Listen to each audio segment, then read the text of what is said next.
YCP సభ్యులు హుందాగా వ్యవహరించాలని డిప్యూటీ సీఎం పవన్ కళ్యాణ్ అన్నారు.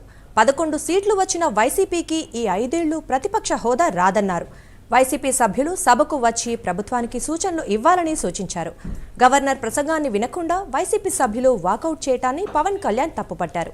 వైసీపీ సభ్యులు సభా నిబంధనలు పాటించాలని డిప్యూటీ సీఎం పవన్ కళ్యాణ్ సూచించారు. అగ్రనాయకత్వం కానీ సీనియర్ నాయకులు కానీ వారి ఎమ్మెల్సీ సభ్యులు కానీ గవర్నర్ గారి ప్రసంగం పత్రులు చించేయడం కానీ లేదంటే వారు ప్రత్యేకించి డిమాండ్ మాకు ప్రతిపక్ష హోదా ఇవ్వాలి అనేది చాలా బలంగా మాట్లాడుతూ వచ్చారు. ఇది అడిగితే వచ్చేది కాదు, అది ప్రజలు ఇస్తేనే వస్తుంది. బేసిక్గా ఒకటి హయ్యెస్ట్ మెజారిటీ ఎవరికి ఉంది వాళ్ళు ప్రభుత్వం ఫామ్ చేస్తారు, వాళ్ళకంటే నెక్స్ట్ స్టేజ్ ఎవరికి ఉంటే వాళ్ళకి ప్రతిపక్ష హోదా ఇస్తారు. అంతేగాని గతంలో మేము ప్రభుత్వాన్ని పరిపాలించాం కాబట్టి మా ప్రతిపక్ష హోదా ఎవరికి ఇవ్వరు. కనీసం జనసేన కంటే కూడా ఒక సీట్ ఎక్కువ వచ్చినా కానీ వాళ్ళకి ప్రతిపక్ష హోదా దక్కేది. ఈ రోజున ప్రభుత్వంలో సెకండ్ లార్జెస్ట్ పార్టీ జనసేన. దాన్ని ప్రజల దృష్టికి తీసుకొద్దాం.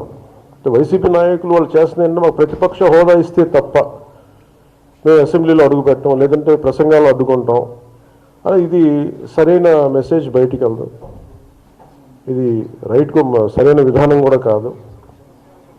ఇది ప్రజలందరికీ తెలియజేయాలనుకున్నాం. ఇది ప్రతిపక్ష హోదా ఏ పరిస్థితిలో వస్తుందంటే మీకు రూలింగ్ పార్టీ కంటే కూడా అత్యధికంగా ఇంకొక సీట్ వాళ్ళకంటే మీరు వస్తే దాని తర్వాత స్థానం మీకు వస్తే ఖచ్చితంగా ప్రతిపక్ష హోదా వాళ్ళకే ఉంటుంది.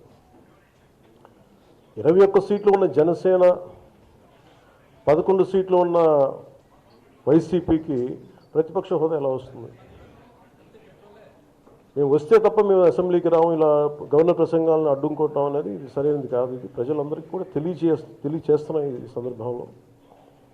అందుకని ఇది భవిష్యత్తులో కూడా మేము కోరుకునేది వైసీపీ నాయకుల్ని, మీకు ప్రతిపక్ష హోదా ఇవ్వకపోయినా ప్రజలు మీకు 11 సీట్లు ఇచ్చారు, దాన్ని గౌరవించి మీరు అసెంబ్లీకి రండి.